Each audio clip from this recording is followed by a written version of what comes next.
You are about to witness the most calculated tactical humiliation in the history of the American Revolution. 1,040 colonial irregulars, 1,150 elite British soldiers, and a pasture in South Carolina called the Cowpens. On the morning of January 17, 1781, a seasoned British army believed it was charging toward an easy, effortless victory. Within 55 minutes, that entire professional force would cease to exist as a coherent military unit. The red lines surged forward through the winter frost, bayonets glinting in the pale dawn light. Across the clearing, they saw the American militia fire a ragged volley, turn, and run for their lives into the trees. To the British commander, it looked like every other battle in the South, the untrained rebel farmers breaking at the mere sight of cold steel. He believed he was chasing a broken mob across an open meadow. But what the British did not know was that every single step of that retreat had been meticulously planned, rehearsed, and ordered down to the exact second. This was not a rout. It was an engineered execution. They were not running away from the fight. They were leading Europe's deadliest cavalry straight into the jaws of a hidden monster, a trap built from human psychology, frozen mud, and 500 yards of open ground. In less than one single hour, over 800 seasoned British regulars would be killed, wounded, or captured on this frosted field. An entire wing of the Crown's Southern Army vanished before the morning sun broke through. Tarleton's feared British Legion, a ruthless force that had terrorized the Carolinas for over a year without tasting defeat, was shattered beyond repair. Their aura of absolute invincibility was erased in 55 minutes of precision fire. The British Empire had conquered entire continents by marching straight forward with relentless discipline and mechanical precision. But on this frost-bitten field, an old wagoner turned general would use that very discipline to completely destroy them. His name was Daniel Morgan. He did not try to make his men braver than they were. He simply understood human terror, pride, and desperation better than any general alive on either side of the Atlantic Ocean. Think about that. Instead of forcing terrified farmers to stand and die against bayonets, he ordered them to run, and in doing so, he turned the natural instinct of flight into an unstoppable instrument of total annihilation. When the sulfur smoke finally cleared over the trampled winter grass, the southern campaign of the British Empire had suffered a fatal wound, a wound from which Lord Cornwallis and his generals would never truly recover. And the road to Yorktown, where the entire Revolutionary War would ultimately be decided, was carved directly through this forgotten cattle pasture. Everything that followed began right here, on this cold January morning. This is the true story of how an impossible military trap was constructed in plain sight, how 400 yards of frozen meadow became the graveyard of an empire's finest light infantry, and how one crippled, scarred commander turned what should have been a catastrophic colonial rout into an absolute masterpiece of battlefield deception. Stay with us as we step back into the freezing winter of 1781. To understand how catastrophic this morning was for the British Crown, you have to go back to the summer of 1780. The American Revolution in the southern colonies was completely dying. Charleston had fallen to the British fleet, taking over 5,000 continental soldiers into brutal captivity. It was the single greatest loss of manpower America suffered during the entire Revolutionary War. At Camden, General Horatio Gates suffered the most humiliating defeat in American history, fleeing 60 miles on a fast racehorse and leaving his shattered army behind in the pine woods. The Southern Continental Army had essentially ceased to exist as an organized fighting force. British redcoats controlled the major cities, the rivers, and every critical port along the entire southern Atlantic coast. And unleashing total terror across the Carolinas was a 26-year-old cavalry officer named Banastre Tarleton. Young, aristocratic, and fiercely ambitious, he moved his men with lightning speed and zero hesitation. Tarleton was a master of psychological shock tactics. His green-coated dragoons struck without warning, hunting down rebel encampments in the dead of night and giving the enemy no time to assemble. At the Waxhaws, his cavalry overran Virginia Continentals, while their white surrender flags were raised.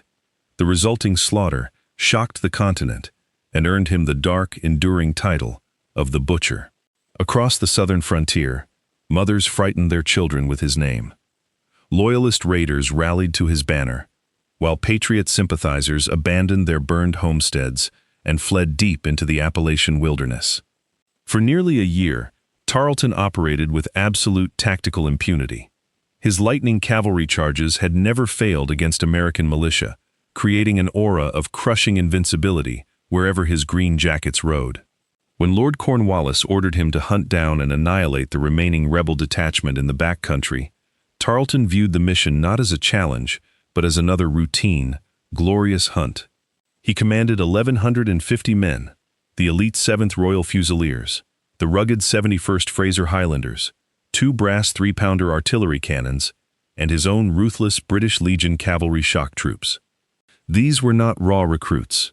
They were professional European soldiers, equipped with the finest muskets, bayonets, and artillery the British Empire could forge, drilled to march through hell without breaking rank. Against them stood a desperate ragtag force of colonial irregulars and backcountry militia. Many were barefoot, lacking basic winter coats, and subsisting on parched corn while marching through freezing Carolina rain. If Tarleton caught this isolated American column in the open, there would be no second chances, no strategic retreat, and no Southern army left to defend the dream of American independence. The entire fate of the American Revolution in the South rested upon the scarred shoulders of one severely crippled frontiersman who refused to play by the established rules of European warfare. His name was Daniel Morgan. He was 45 years old, but his body belonged to a man of 80. Decades of brutal frontier warfare, crushing labor, and extreme physical violence had taken an unforgiving toll on his frame. During the French and Indian War, as a young civilian wagon driver, Morgan had punched a British regular officer who struck him with the flat of his sword during a dispute over supply routes. For that single act of colonial defiance, the British Army tied him to a wooden post and sentenced him to endure 500 lashes with a heavy cat-o'-nine-tails whip in front of assembled troops. They stopped the beating at 499 lashes because the military surgeon believed he was dead. Morgan joked for the rest of his life that the British king still owed him 1 lash. His entire back was a permanent, rugged map of thick, white scar tissue. He carried a visceral, bone-deep hatred for British imperial arrogance that no amount of diplomatic compromise or royal authority could ever heal. Later, in a vicious frontier ambush, an enemy musket ball entered the back of his neck, knocked out all the teeth on his left side, and blew out through his cheek, leaving a terrifying lifelong scar. Now, in the freezing damp of January 1781, Morgan was suffering from excruciating, agonizing sciatica and crippling rheumatoid arthritis that inflamed every major joint in his battered, aging body.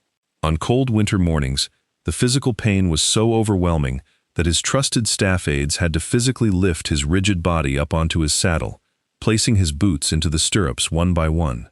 Yet his greatest personal agony was not physical. It was the haunting, shameful memory of Camden, where American militia had broken and fled at the first sight of advancing British steel, abandoning their wounded comrades. Morgan had observed American militia panicking and running in almost every single major engagement of the war. Untrained farmers simply could not endure the psychological terror of professional European infantry charging with leveled bayonets. When hundreds of scarlet-coated regulars marched in absolute unison with fixed steel bayonets, the sheer mechanical inevitability of their advance crushed the courage of men who only knew how to hunt deer and clear trees. Standard European military doctrine demanded that officers threaten, whip, or even shoot their own retreating soldiers to force them to stand in the open line. To European generals, retreat was cowardice and unforgivable failure. Morgan knew that orthodox doctrine was complete madness. You cannot order an untrained farmer not to feel terror when 300 pounds of charging horseflesh, cold steel, and screaming cavalry dragoons are thundering directly toward him. And here is where things get interesting. Daniel Morgan did not curse his militia for being terrified. He did not attempt to change human nature. Instead, he accepted their fear as an absolute, unchangeable law of the universe. He reasoned that if an ordinary militia soldier will instinctively run after firing 2 deliberate shots, why try to force him to fire 3? Why not design an entire battlefield where his instinct to run wins the war? Think about the pure psychology of that calculation. If an ordinary militia farmer will instinctively break and run after firing 2 deliberate shots, why fight human nature? Why not embrace it completely? Why not design an entire battlefield where the enemy's expectation of cowardice becomes the very weapon that destroys them? Morgan was about to engineer the ultimate tactical illusion in military history. General Nathaniel Greene had given Morgan an independent flying army of 600 veteran troops, with orders to harass British outposts and restore spirit to the devastated southern backcountry. But as Tarleton closed the gap with ruthless speed, marching his dragoons through freezing nights, Morgan realized his exhausted men could no longer retreat without being caught and cut down from behind. He decided to stop running. On January 16, 1781, Daniel Morgan turned his army around and selected the exact ground where he would gamble the fate of the American Revolution. The place was known locally as Hannah's Cowpens, an open pasture 500 yards wide, surrounded by bare winter oak woods, where backcountry farmers traditionally grazed their cattle before driving them to coastal markets. When Morgan's veteran Continental officers rode onto the field and saw the ground their commander had chosen for the battle, they looked at him with absolute, unvarnished horror and disbelief. There were no protective swamps to anchor their flanks, no dense briar thickets to break a charging British cavalry squadron, no stone walls, ditches, or earthwork redoubts to shield their men. And worst of all, 5 miles directly behind their defensive position flowed the broad river, swollen with icy winter rains, fast-moving, and completely unfordable for an army on foot. Every military textbook written in Europe explicitly warned against fighting with an impassable river at your back. If the American line broke, there would be no escape. They would be slaughtered in the water. His veteran officers begged him to withdraw across the river while there was still time. Morgan leaned against his camp table, smiled through the pain in his scarred jaw, and flatly refused. He wanted the river behind them. He knew that if his militia had nowhere to run, they would realize that standing and fighting was their only possible chance of seeing tomorrow morning. More importantly, Morgan understood his opponent. He wanted Banastre Tarleton to see an open, unprotected cow pasture backed by deep water, a landscape that looked like an irresistible invitation to an easy massacre. He was not just choosing a piece of ground, he was constructing a psychological theater, and Banastre Tarleton, blinded by arrogance and hunger for glory, was about to march straight onto the stage. The stage was set, the trap was laid in plain sight, but the entire outcome of the American Revolution now depended on the very men who were expected to run for their lives. On the freezing, star-filled night of January 16th, the American bivouac was dead quiet, except for the rhythmic crackle of dry pine logs and the low whispers of nervous frontiersmen. Daniel Morgan did not seek shelter in his command tent. Despite the crippling, searing pain in his swollen joints, he walked through the midnight frost, visiting every single campfire in his camp. He sat down on logs beside teenage farm boys from Georgia and the Carolinas, raw volunteers who had never stood before professional European infantry, clutching their hunting rifles with trembling, cold hands. He joked with them in the rough language of the frontier, showed them the terrible scars on his neck, and spoke not as a distant general, but as an old wagoner who knew their fears. He did not give a grand, theatrical speech about glorious death or imperial glory. He did not demand that these young farmers stand in the open and die for the Continental Congress. He looked them squarely in the eye and gave them a simple, unforgettable promise. Just give me 2 deliberate fires, boys. Just 2 shots at killing distance, and then you can go. He explained the entire tactical trap in complete, transparent detail. He told them that when they fired their 2 shots, they were not to panic, drop their weapons, or scatter wildly. They were to turn deliberately to their left, walk around the shoulder of the ridge, and reform behind 300 veteran Maryland Continentals who would be waiting silently out of sight. No general in modern military history had ever explained a complex tactical deception directly to his private soldiers before the battle began. Morgan treated his backcountry irregulars as thinking partners in an elaborate trap. By telling them exactly when, how, and why they were permitted to retreat, Morgan stripped away all shame and terror from running away. Retreat was no longer failure, it was the execution of an order. As the first pale gray light of dawn broke over the frost-covered pasture, Morgan deployed his army in 3 distinct, carefully calculated defensive tiers stretching across 500 yards of open meadow. The first line consisted of 150 elite sharpshooters concealed in the tall winter grass, armed with long frontier rifles capable of striking targets at 250 yards.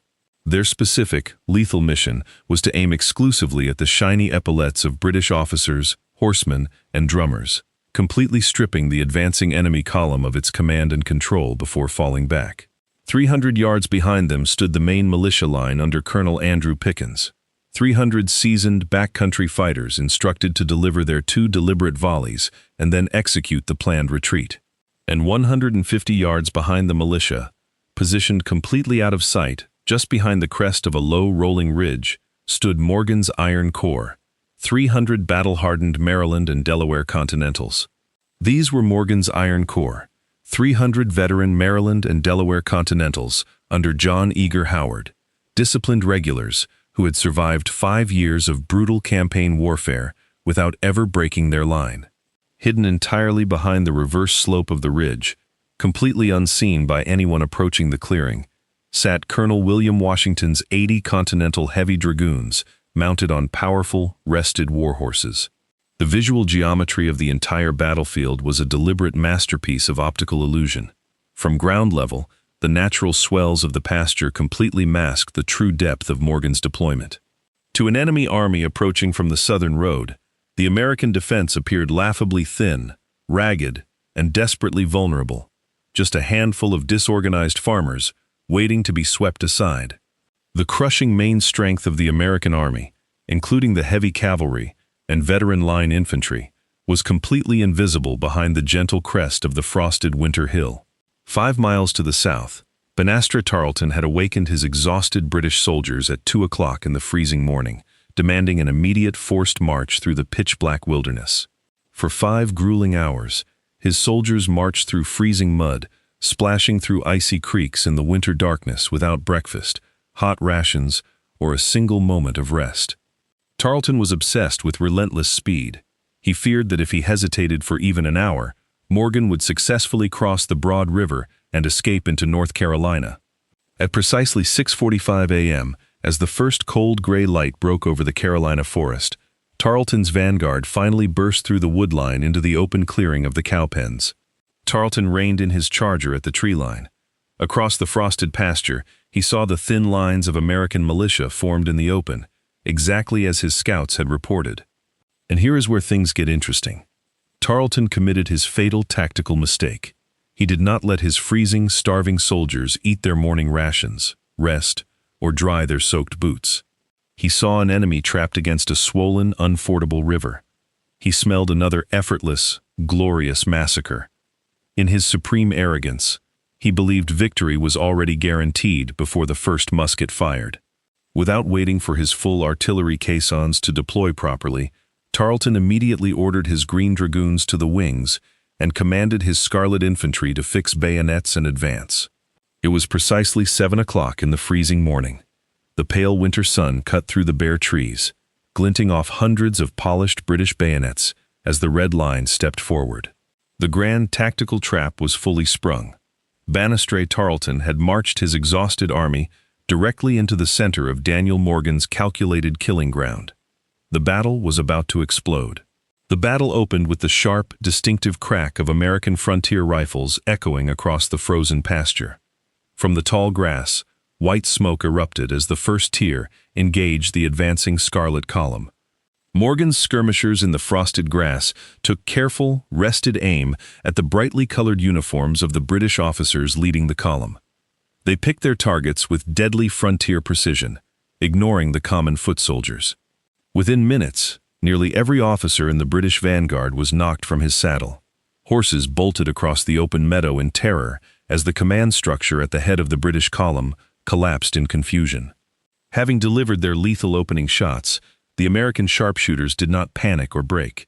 They rose smoothly from the tall grass, reloaded on the move, and walked calmly back to join the main militia line. Tarleton, enraged by the unexpected resistance, ordered his infantry line forward at a rapid pace, while his light dragoons spurred their chargers toward the American forward positions, eager to punish the retreating rebels.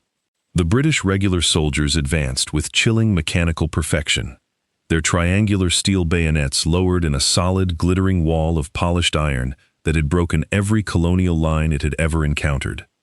Inside the main militia line, men could feel the heavy, synchronized thud of hundreds of British boots vibrating through the frozen turf. The wall of red wool and gleaming steel grew larger with every passing second. They waited in absolute silence. 50 yards, 40 yards, 30 yards. Colonel Andrew Pickens walked behind his men, repeating Morgan's orders. Hold your fire until you can see the white crossbelts on their chests. Pickens gave the command to fire. A crushing, concentrated volley tore through the advancing British line, knocking down entire files of redcoats in a blinding flash of orange flame and sulfur smoke. The backcountry militia reloaded with rapid, practiced hands, poured powder down their barrels, aimed into the swirling smoke, and delivered their promised second fire directly into the stunned British assault. And then, exactly as Daniel Morgan had instructed them around the glowing campfires the night before, the militia turned on their heels and ran for the flanks of the hill, leaving the center completely open. But here is the part nobody understood yet. To the British soldiers struggling through the dense gun smoke, this looked like Camden all over again. They believed the untrained rebels had finally broken and scattered in panic. The British redcoats raised a thunderous cheer across the clearing. Seeing the colonial line dissolve, European military instinct took over. The enemy was fleeing, and it was time for the final, bloody bayonet charge. Tarleton saw the American line vanish and shouted the fateful order that sealed his army's destiny. "The enemy are in full flight. Charge and cut them to pieces." He unleashed his cavalry to hunt them down. The British regulars broke their tight geometric formation, surging forward in a wild, disorganized run up the gentle slope, completely unaware that behind that crest stood 300 veteran Continentals waiting in iron silence. Tarleton unleashed his reserve cavalry dragoons into full gallop across the frosted field, shouting for his men to run down and butcher the retreating American militia without mercy. As the disorganized British infantry crested the gentle winter ridge in frantic pursuit of their prize, the thick white sulfur smoke suddenly parted in the cold morning breeze. And there, standing in motionless, terrifying array across the reverse slope, were 300 veteran Continental soldiers of Maryland and Delaware, waiting with leveled muskets in absolute silence. Not running, not panicking. 300 hardened veterans of 5 brutal campaign years, standing shoulder to shoulder in the frost, their fixed steel bayonets gleaming with lethal purpose. A devastating point-blank musket volley from the veteran Continentals shattered the front ranks of the charging British soldiers, stopping their disorganized momentum in an explosive wall of sulfur smoke.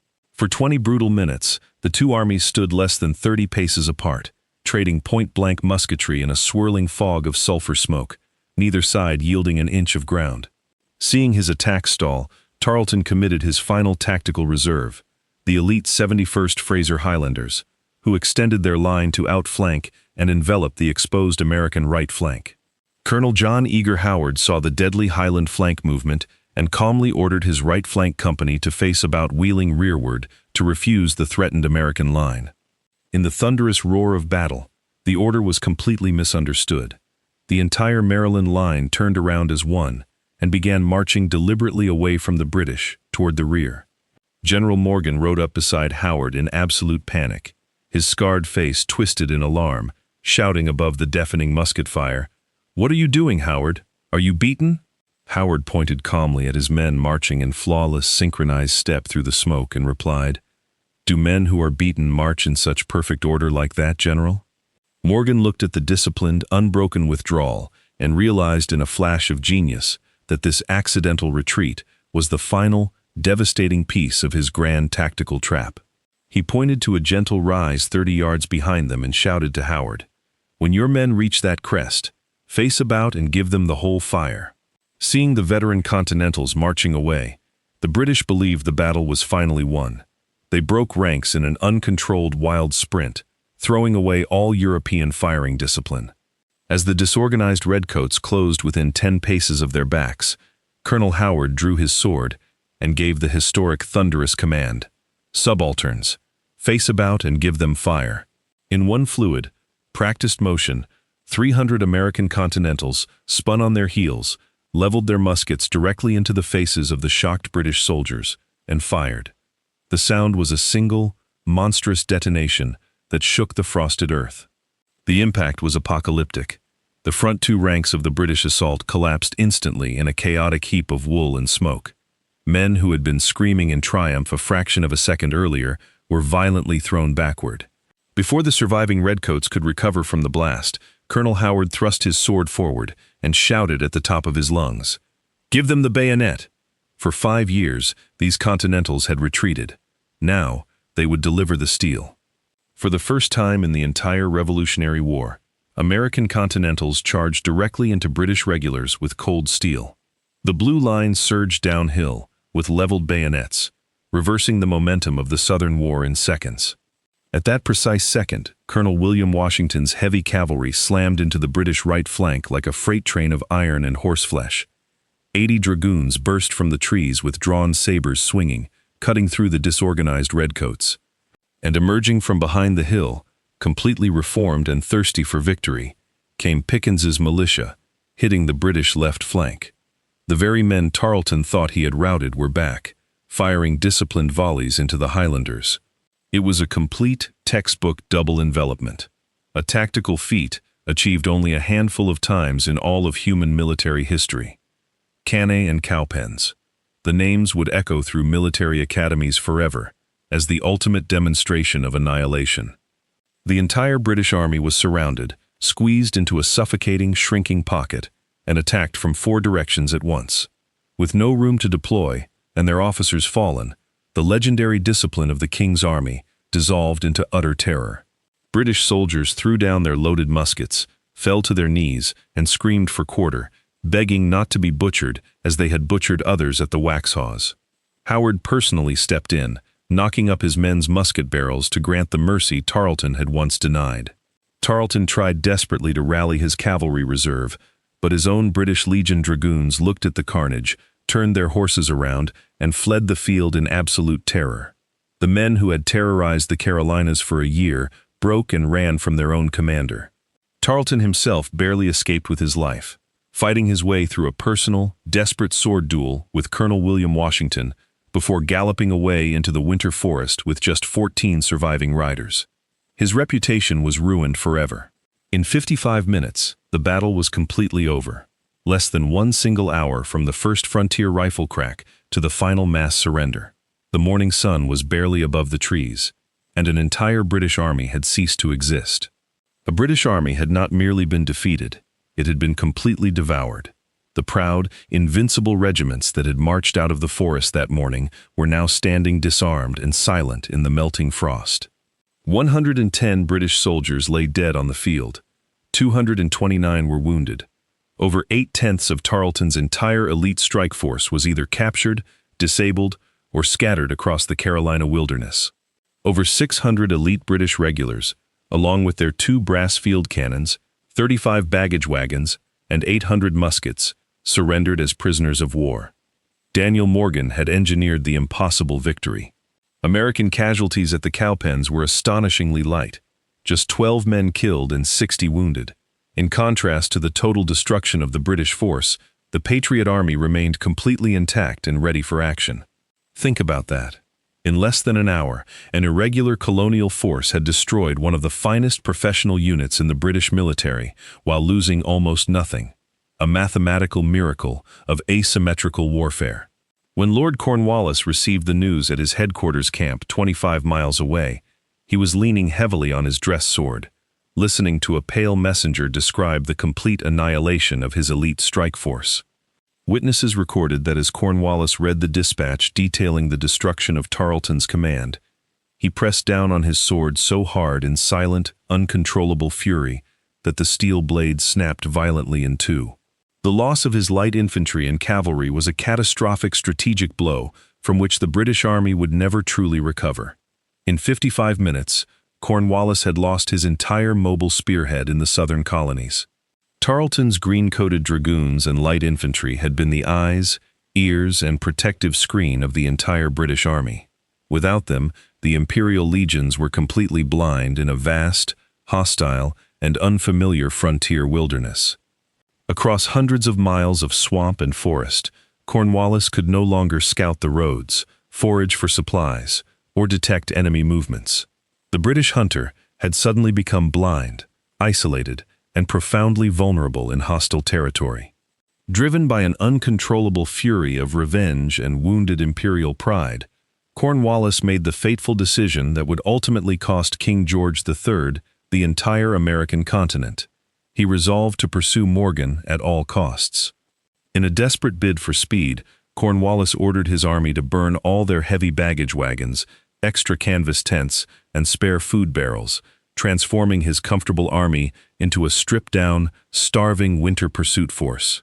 What followed was the legendary Race to the Dan, as Morgan and General Nathaniel Greene led the pursuing British Army on a grueling winter chase across hundreds of miles of swollen North Carolina rivers. The Americans crossed each flooded river just hours before the British arrived, taking every boat with them and leaving Cornwallis to stand shivering on the opposite muddy banks with empty stomachs and broken wagons. By the time Cornwallis finally caught up with Greene at Guilford Courthouse 2 months later, his veteran British soldiers were starving, half-naked, shivering in the freezing mud, and completely stripped of their former imperial grandeur. Although Cornwallis technically held the bloody field at Guilford Courthouse, he lost over a quarter of his remaining veteran soldiers in the desperate fighting, paying an impossible price for a meaningless patch of North Carolina mud. In the British Parliament in London, a shocked statesman famously declared, "Another such victory would destroy the British Army." The British campaign in the South had won individual skirmishes while completely losing the war. Crippled, exhausted, and running out of ammunition and food, Cornwallis had no choice but to abandon the Carolinas entirely and lead his battered army on a long, humiliating march toward coastal Virginia and destiny. He marched his battered legions to a quiet coastal tobacco port on the Chesapeake Bay to await evacuation and resupply from the Royal Navy. The name of that fateful Virginia town was Yorktown. To Lord Cornwallis, Yorktown seemed like a secure maritime sanctuary. With his back to the deep water, he believed the undisputed supremacy of the British Royal Navy would easily evacuate his men or land fresh reinforcements. And here is where the story turns. Out on the Atlantic horizon, 28 massive French warships under Admiral de Grasse sailed into the Chesapeake Bay, sealing the maritime exit and trapping the British on land. In the Battle of the Capes, the French fleet drove off the British relief ships. Cornwallis stood on the ramparts of Yorktown, watching the distant sails with the sinking realization that no help was coming. 400 miles to the north, General George Washington and the French army, under Rochambeau, saw their golden opportunity. They abandoned New York and marched south with blistering speed to close the land ring. By late September, over 16,000 French and American troops had completely surrounded Yorktown with a suffocating ring of siege trenches, artillery batteries, and redoubts, cutting off every road and path to freedom. Think about that. Cornwallis desperately needed a mobile light cavalry strike force to probe the siege lines, raid Allied supply routes, or lead a breakout. But his light cavalry had ceased to exist at Cowpens. Without the British Legion to clear a path, Cornwallis was pinned like an insect in a jar. Over 100 French and American heavy siege cannons opened fire day and night, pulverizing the British fortifications. On the night of October 14th, American and French light infantry stormed redoubts 9 and 10 in a ferocious bayonet attack, without loading their muskets, tightening the noose directly around the inner British defense perimeter. Cornwallis attempted a desperate midnight breakout across the York River in small open boats. But a sudden, violent autumn storm scattered the flotilla in the dark, forcing the soaked survivors back onto the trapped shore. On the cold morning of October 17, 1781, a lone British drummer boy dressed in red climbed onto the outer parapet and began beating the parley. The guns fell silent across the entire Virginia peninsula. 2 days later, on October 19th, 8,000 British and Hessian soldiers marched out of Yorktown with surrendered arms, walking slowly between parallel lines of victorious French and American troops across a silent open field. Lord Cornwallis claimed illness and refused to attend, sending his second-in-command to surrender his sword, While the British military band famously played the melancholy nursery tune, the world turned upside down. When the news reached London, Prime Minister Lord North threw his hands in the air and cried out, "Oh God, it is all over." The British government collapsed, and the war was effectively won. And because Cornwallis was forced to surrender at Yorktown, King George III recognized American independence, and a new nation was born. All of that because an old wagoner told his boys to fire 2 shots and run. Daniel Morgan never fought another major campaign after Cowpens. His physical agony became completely unbearable within days of the victory, as severe rheumatoid arthritis and crippling sciatica locked his joints in permanent, agonizing torment. Just 2 weeks after engineering the greatest tactical reversal of the war, Morgan stood before Nathanael Greene with tears in his eyes, requesting permission to resign his active field command before his body collapsed entirely. He had to be carried home to Virginia, lying flat in a rough wooden supply wagon, unable to mount a horse or walk unassisted, clutching a blanket against the brutal winter damp of the backcountry roads. He retired quietly to his stone farm in the Shenandoah Valley, named Saratoga. He spent his remaining years sitting by the fireplace, living quietly with the memory of the 55 minutes that changed the world. Banastre Tarleton returned to London to face cold stares and whispers of contempt from his fellow senior officers. The golden boy of the British cavalry had returned not as a conqueror, but as the author of ruin. He spent years writing bitter, defensive memoirs, desperately attempting to shift blame for the disaster onto Lord Cornwallis, his dead officers, and the terrain. But the historical record could not be rewritten by wounded aristocratic pride. His fellow British officers openly published scathing rebuttals, writing, "No commander ever threw away an elite army with more reckless haste or less tactical judgment." His reputation was permanently stained by the memory of Cowpens. Though Tarleton eventually attained the rank of full general and a seat in Parliament, he remained permanently defined by 55 minutes in a South Carolina cow pasture where his entire strike force vanished from history. Think about the profound contrast between these two men. One was an uneducated frontiersman who accepted human weakness. The other was a polished aristocrat whose supreme hubris led an entire imperial army to complete destruction. The battle delivered an eternal military lesson that modern warfare still studies. When superior technology and rigid doctrine meet deep psychological understanding and adaptable terrain, the rigid system will always shatter under pressure. And here is where the story closes its circle. Military academies from West Point to Sandhurst still teach Daniel Morgan's tiered deployment as the only flawless tactical double envelopment executed on American soil. After the armies marched away, the winter frost melted into lush spring clover. The cattle returned to graze across Hannah's cowpens, walking peacefully over the very ground where 800 seasoned British regulars surrendered. The veteran Maryland Continentals who marched deliberately backwards through the gun smoke returned to their farms and workshops in quiet obscurity, carrying the knowledge that their iron discipline had broken an empire's finest infantry. The teenage militia boys who held their fire until the enemy was 30 paces away returned to clearing forests and planting corn, having done what European generals insisted untrained farmers could never possibly accomplish. The true triumph of Cowpens did not belong to grand imperial strategies or royal proclamations. It belonged to the ordinary, nameless men who stood in those frozen lines and held the line for freedom. History often records the names of famous generals, but the miracle of Cowpens was forged by ordinary backcountry men who owned nothing more than a hunting rifle and a pair of worn boots.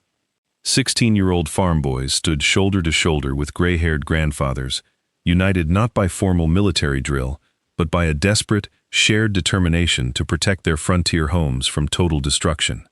Dozens of African-American soldiers stood in those frozen ranks, free men and enslaved volunteers who fought with extraordinary courage for a fledgling nation that had not yet guaranteed their own liberty.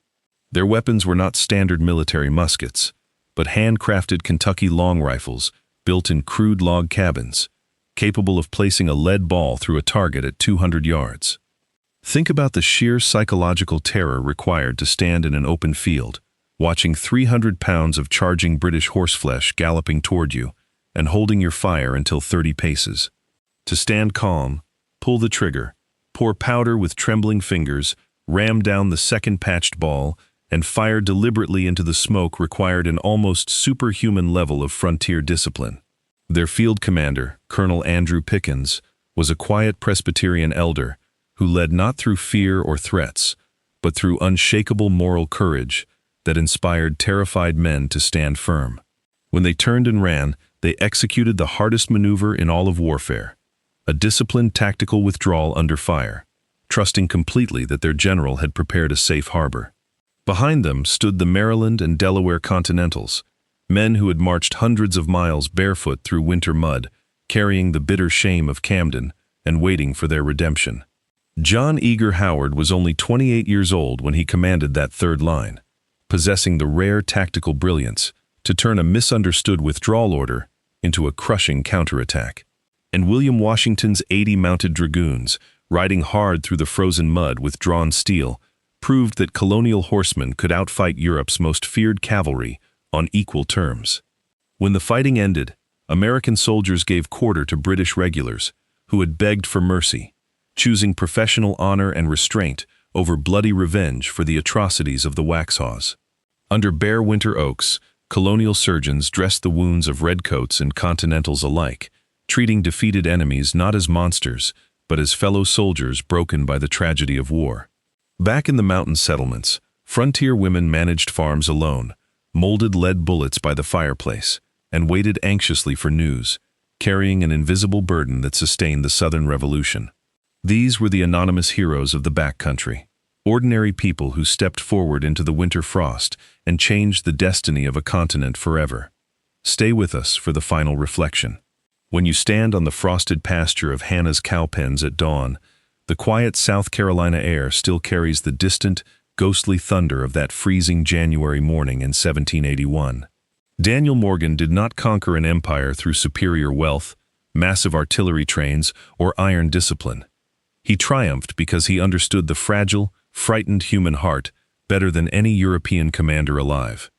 The British military machine believed that courage could be beaten into men through iron lashings and blind obedience. But on this field, mechanical obedience marched straight into the jaws of psychological genius and was utterly crushed. By asking his terrified farmers for just 2 deliberate fires, Morgan removed the paralyzing shame of retreat. He turned the natural instinct of self-preservation into the primary engine of tactical annihilation. The 3 tiers, the sharpshooters in the tall grass, the militia across the meadow, and the veteran Continentals behind the ridge, worked together like the precision gears of an unstoppable clockwork machine. On this ground, retreat was not an act of defeat, but the ultimate instrument of tactical deception. By running as ordered, ordinary farmers led Europe's most arrogant cavalry straight into an inescapable ring of fire. And because 400 backcountry irregulars fired 2 deliberate shots and ran, Banastre Tarleton's feared British Legion was annihilated in 55 minutes, stripping Lord Cornwallis of his vital light cavalry spearhead. And because Cornwallis lost his light troops at Cowpens, he burned all his heavy baggage wagons and winter provisions in a blind, vengeful fury of pursuit, stripping his army of its food and shelter. And because his starving army was exhausted from chasing Morgan across the swollen rivers, Cornwallis bled away a quarter of his remaining veteran soldiers in the Pyrrhic slaughter at Guilford Courthouse. And because he was crippled and out of supplies, Cornwallis marched his battered legions into the coastal trap at Yorktown, where French warships and Washington's army sealed him on land and sea. And because Cornwallis surrendered 8,000 men at Yorktown, the British government collapsed. King George III recognized American sovereignty, and the United States of America was born. All of that monumental global history was purchased by ordinary, anonymous men who swallowed their terror, held their ground until 30 paces, and trusted an old scarred wagoner with their lives. All of that because an uneducated frontiersman with 499 lash scars on his back had the audacity to rewrite the rules of warfare and turn human fear into an invincible weapon. The next time you look at the map of a free nation, or walk across a quiet, open meadow where the wind whispers through the grass, remember what happened on this South Carolina cow pasture. And remember the 55 minutes that changed the world. The day an old wagon driver turned human fear into an invincible weapon, and engineered the most calculated tactical humiliation in the history of warfare.